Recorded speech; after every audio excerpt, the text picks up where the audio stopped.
Si es que atendemos a cuestiones temporales, podríamos simplemente decir que la filosofía medieval es aquel pensamiento filosófico de Occidente que ocupa su lugar entre el final de la Antigüedad y el fin del Imperio Romano de Occidente, allá por el año 476, y la llamada Edad Moderna, tomada desde la fecha de la caída de Constantinopla, estamos hablando de 1453, o, desde otra perspectiva, desde el comienzo de la Reforma Protestante en 1517.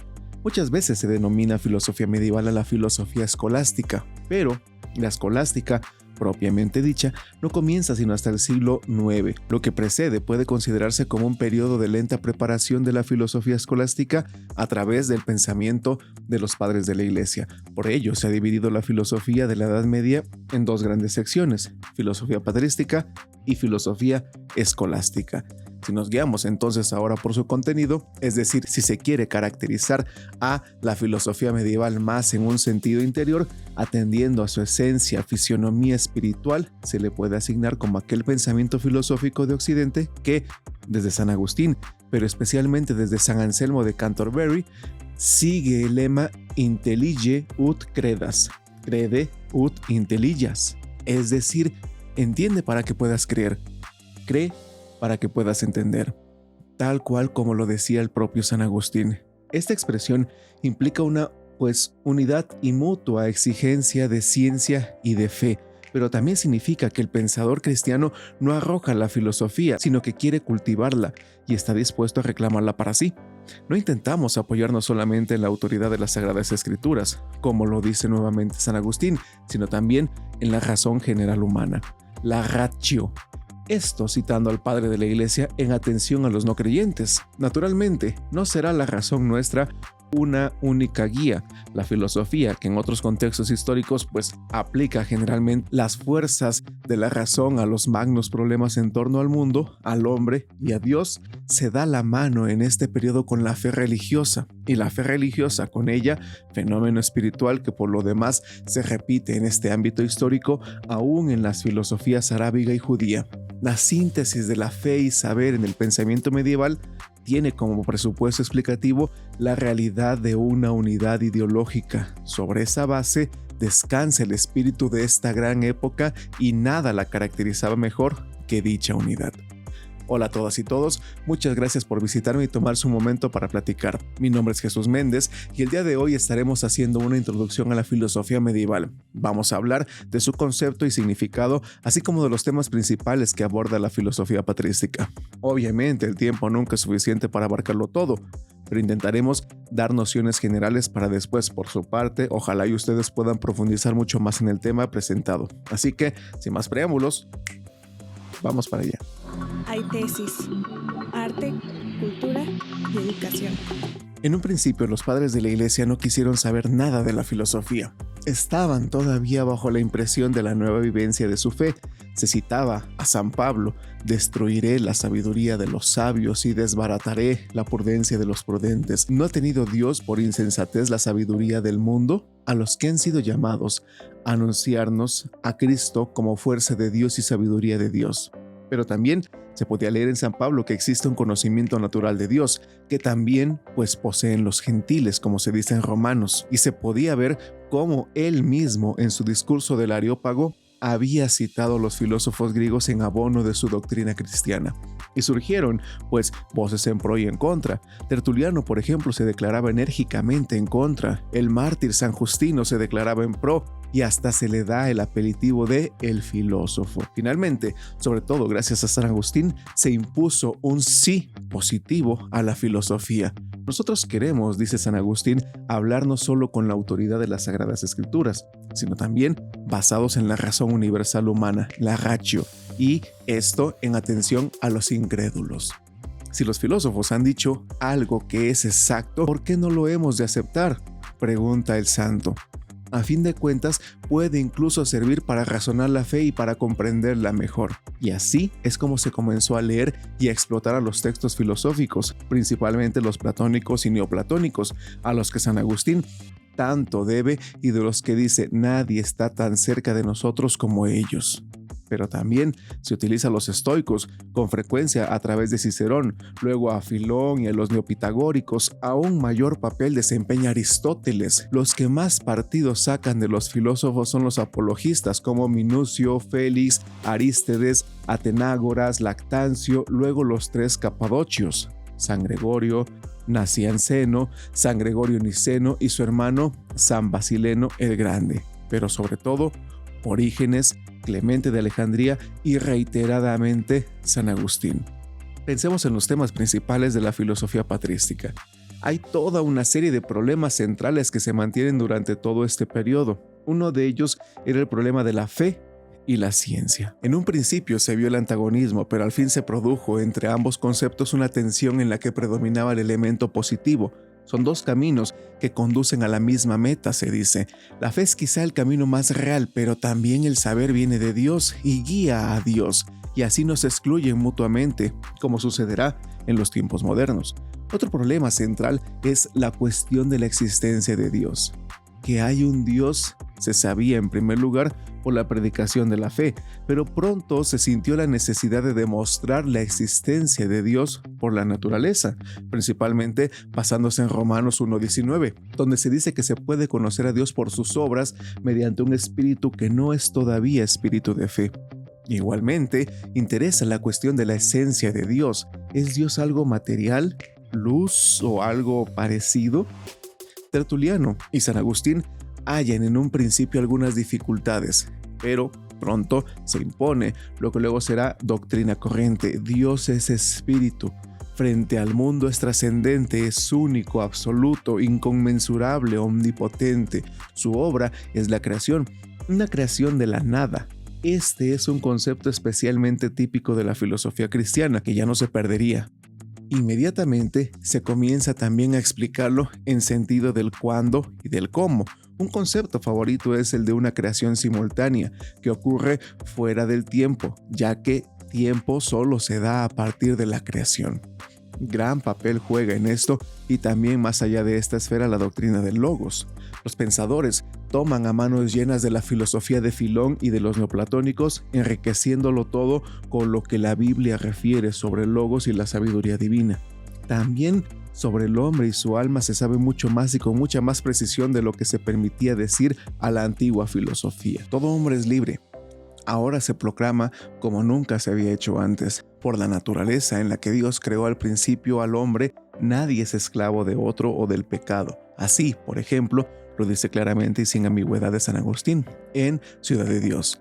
El alma es una sustancia, es inmaterial e inmortal, y el cuerpo no es ya su cárcel como lo era en el orfismo o en el platonismo.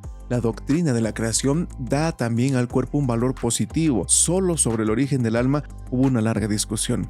¿Pero existe el alma o es transmitida por los padres o creada inmediatamente por Dios? Afín a la doctrina del alma es la doctrina de la moral.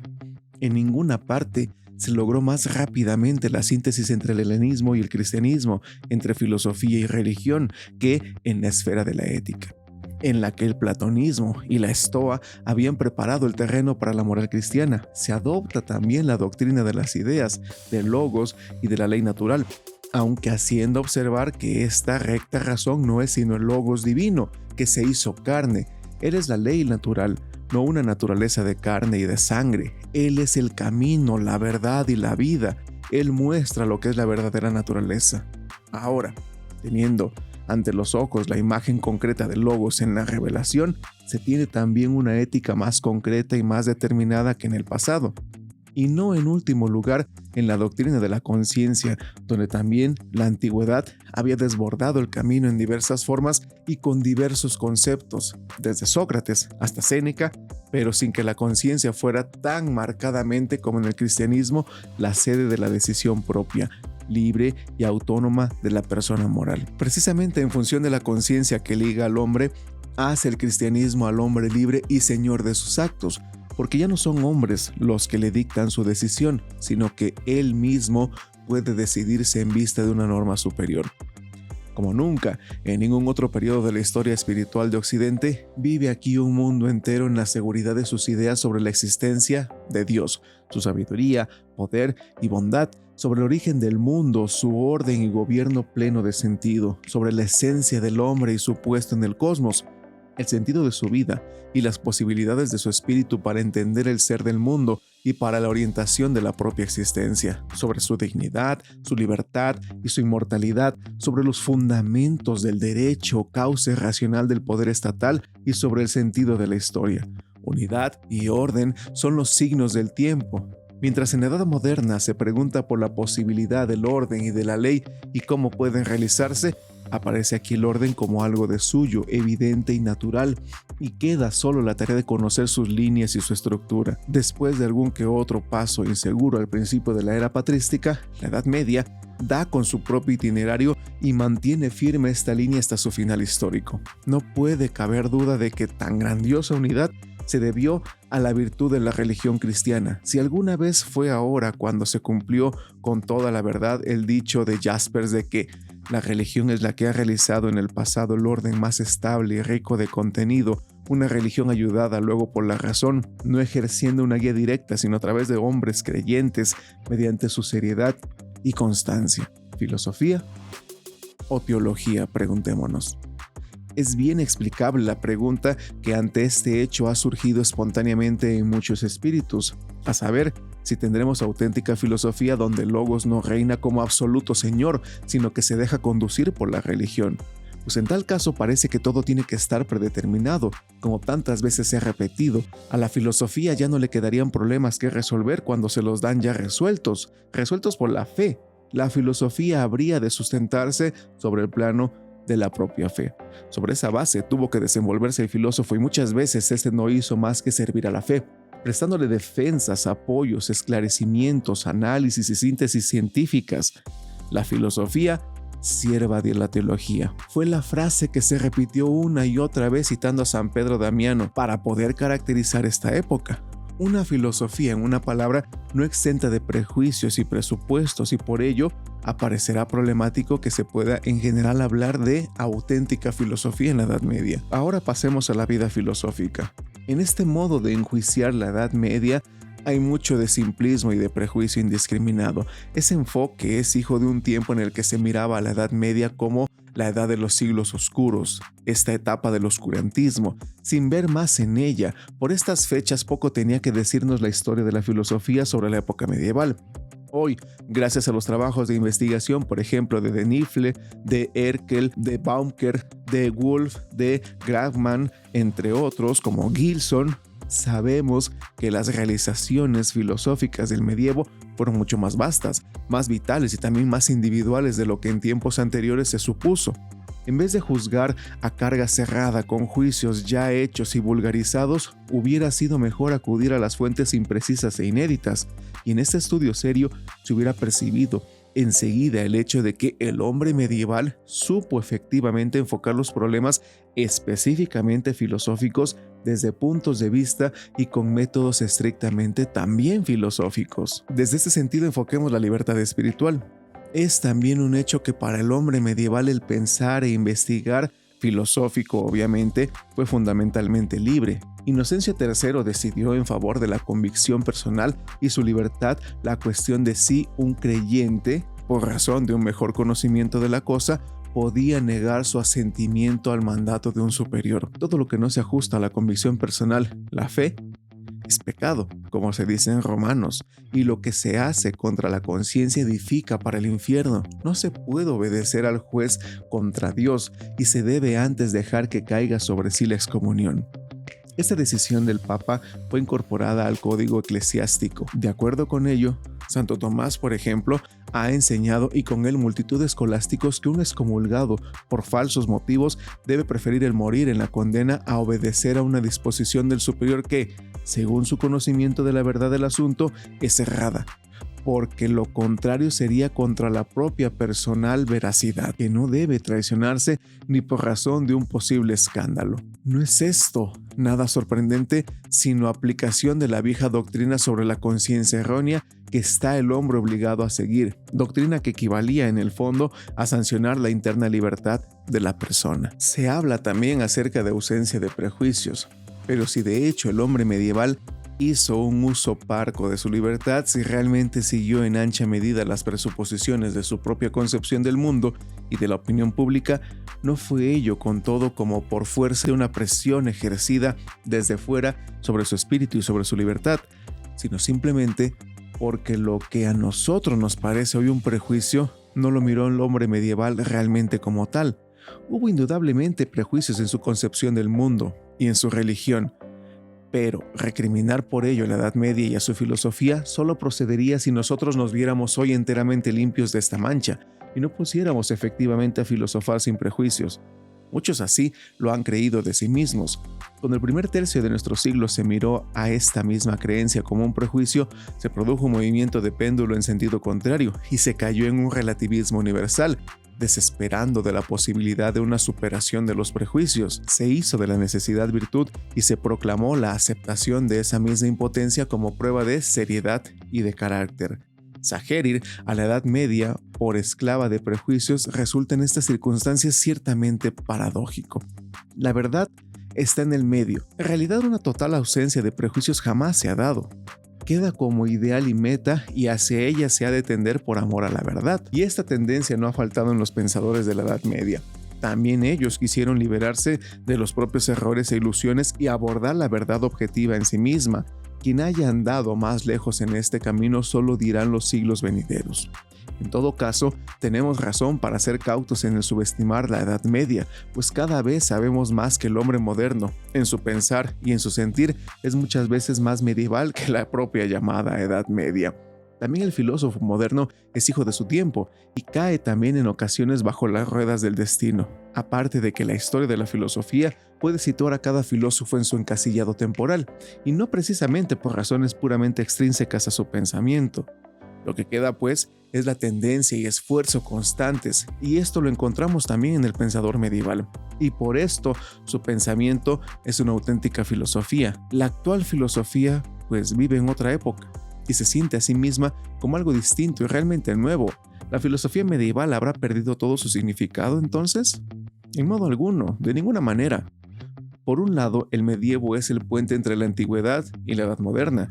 No solo ha copiado los antiguos códices, no solo nos ha conservado con ello el saber y el arte de la antigüedad, también ha conservado en sus escuelas la continuidad de la problemática filosófica, temática tan importante y fundamental como la que gira en torno a los conceptos de sustancia, por ejemplo, de causalidad, de realidad, de finalidad, de universal e individuo, de sensible y mundo fenoménico, de entendimiento y razón, alma y espíritu, mundo y Dios. No se reedita en el tiempo del humanismo y del renacimiento en directo enlace con la antigüedad, sino que le es transmitida a la filosofía moderna a través de la propia Edad Media. No es posible leer a Descartes, a Spinoza, a Leibniz, ni aun a Locke, ni a Wolff, o por tanto ni a Kant, sin conocer los conceptos y los problemas medievales. Aún allí se ha ahondado en el abismo de la oposición y se marcha a conciencia por caminos enteramente nuevos. Muy frecuentemente esto nuevo y diverso solo se nos hará íntimamente claro e inteligible cuando advirtamos cómo en la antítesis se salva también a su manera la vieja tesis, y aún algunas voces actúan con secreta fuerza creadora. Y finalmente, la Edad Media es para nosotros un modelo en muchos aspectos, formalmente por la precisión lógica y el rigor de sus razonamientos y por el carácter objetivo de su concepción de la ciencia, en la que la persona desaparece siempre detrás de la cosa, materialmente, y en cuanto al contenido, por su sano sentido humano que la precave de las extravagancias tan típicas en la filosofía moderna y le hace sentir serena una línea de continuidad que atraviesa varios siglos. No solo su doctrina sobre el derecho natural vive y vivirá con eterno retorno, también sus tesis sobre la sustancia, la realidad, el alma, la verdad, los derechos del hombre, la esencia del Estado, entre otros, contienen un valor imperecedero que hacen que podamos mirar y designar con razón al fondo doctrinal básico del pensamiento medieval como una filosofía perennis. Cierto es que, pues, nos es dado volver a la Edad Media como un paraíso perdido. Es y quedará inevitablemente como pasado, pero es de justicia alimentar un sentimiento de aprecio para todo lo eternamente verdadero que hay en ella y tratar de hacerlo de nuevo transparente en nuevas fórmulas y a tono con las circunstancias. Creemos que en un mundo nuevo y en la elaboración de un nuevo material se habrán de mostrar operantes aquellos principios espirituales y aquellas normas eternas de las que la cultura medieval en sí misma en sus mejores tiempos nos ofrece solo una particular realización histórica que, aun con sus defectos, es de una elevada grandeza, si bien definitivamente pasada. Muchas gracias a todos por haberme acompañado hasta este momento de la plática. Espero y haya sido de su agrado. No olviden por favor regalarnos un like, suscribirse y dar clic en la campanita para que les lleguen notificaciones de temas nuevos, así como cuando estemos transmitiendo en vivo. Mi nombre es Jesús Méndez, saludos y nos vemos en el próximo tema. Hasta pronto. Hay tesis, arte, cultura y educación.